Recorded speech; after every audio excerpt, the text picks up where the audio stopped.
Hey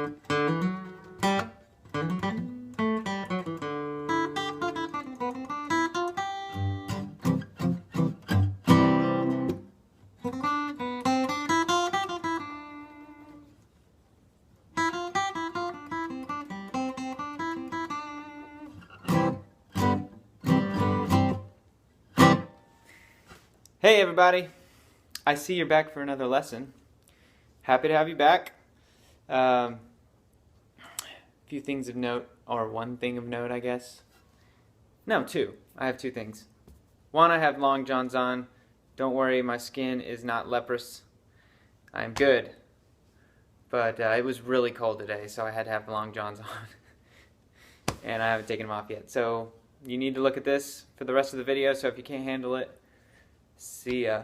You can head out now, but for the rest of you, come on and let's have a lesson. Also, I just wanted to mention, I haven't really planned this whole thing out. I'm going to talk a little bit more about playing, spicing up your acoustic playing, but I haven't really written a script or anything, so I just want to have a talk about this. I want to expand a little bit more on what I've said in past videos, and hopefully it will be good. Hopefully you can learn a little bit about the stuff behind all the licks that you can add into different chords. So, starting, in the previous videos, I've shown you a few licks that you can play, say with the G chord. You have those notes available, and maybe in the D chord I've shown that stuff, but I didn't really talk about why. Or I guess how I got there as a player. I didn't just magically wake up one day and know how to play that stuff. So let's start first with a simple chord progression, and then I'll show you some licks with that chord progression, and then we'll talk about how we got there. So the chord progression is just going to be D to G. And if you're playing backup in a band, it would sound like this.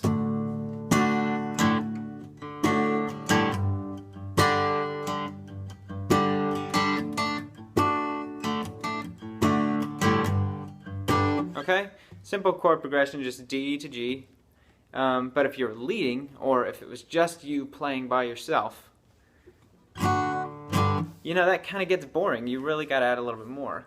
So that's why we are talking about spicing up our acoustic playing. If you have just you playing, or you're the lead instrument and you need to add a little bit more, you can. So let's add a little bit more in.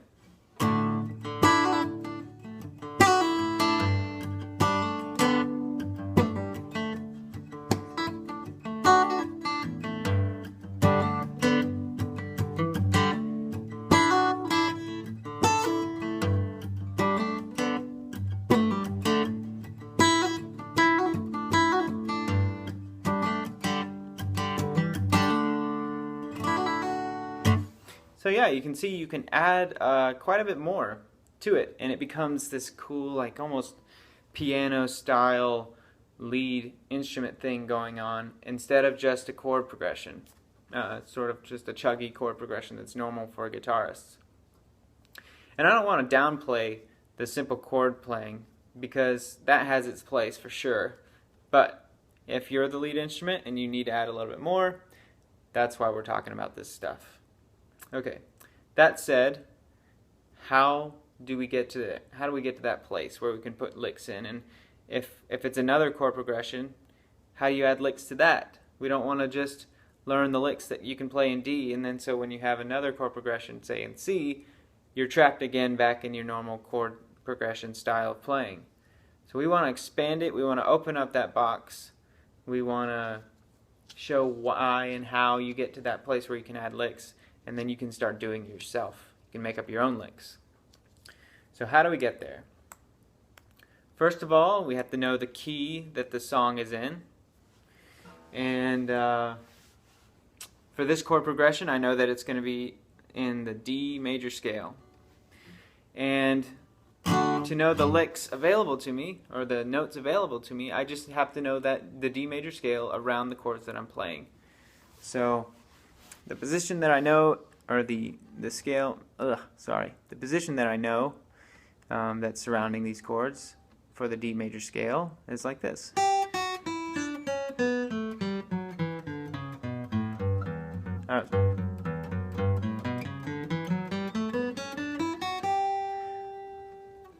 So, with that in mind, that's the notes of the D major scale, we can then add in the notes available to us with extra fingers, I guess. So in the D chord, I play it like this, and I also have a pinky free. So I can start adding in different notes.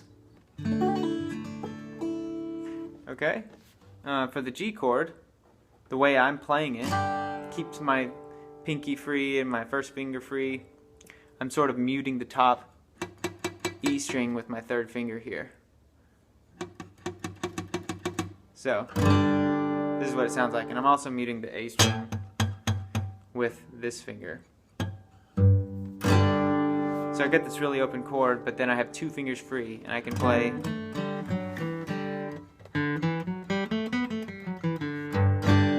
I have those notes free to play.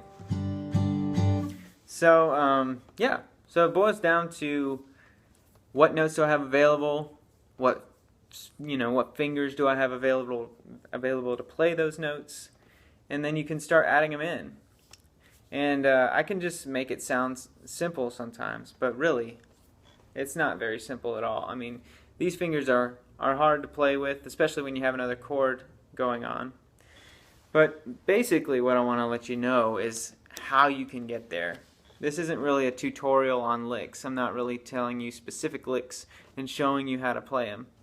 If you do want me to teach you that, be sure to let me know. But what I'm really trying to do is just show you how you can get to that place where you add licks. They don't have to be as complicated as the ones that I've done. You can just, be playing.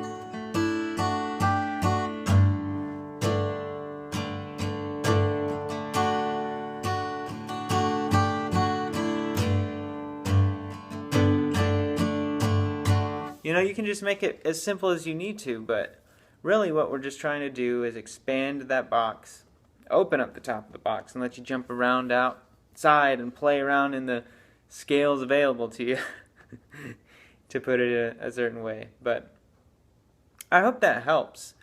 I'm trying to think of anything that could be helpful right now as we're closing, but really the ultimate thing you need to know is that when you're playing chords, there's a scale that's sort of determining, I guess, driving those chords, and that scale contains all the notes that you have available to play.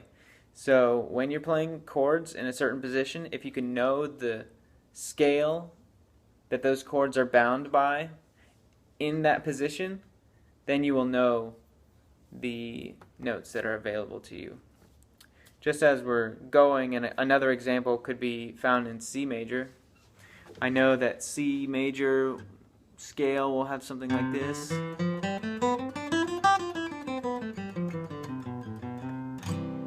Right here. So if I'm going to play a simple chord progression in C major scale,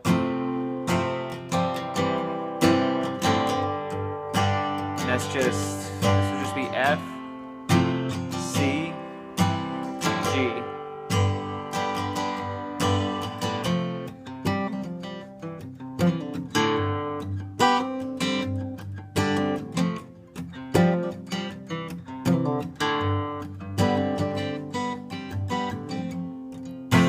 So you can see I can add quite a bit more in there if I know that scale is there, and develop a little bit of dexterity with my fingers. So I hope that helps. I hope you guys enjoyed the lesson.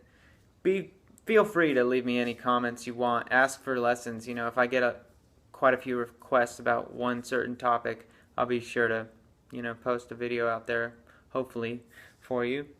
I am gonna get pretty busy here soon, but I'll try my best. So thanks for watching. Hope you have a great day. Keep practicing, and I will see you later.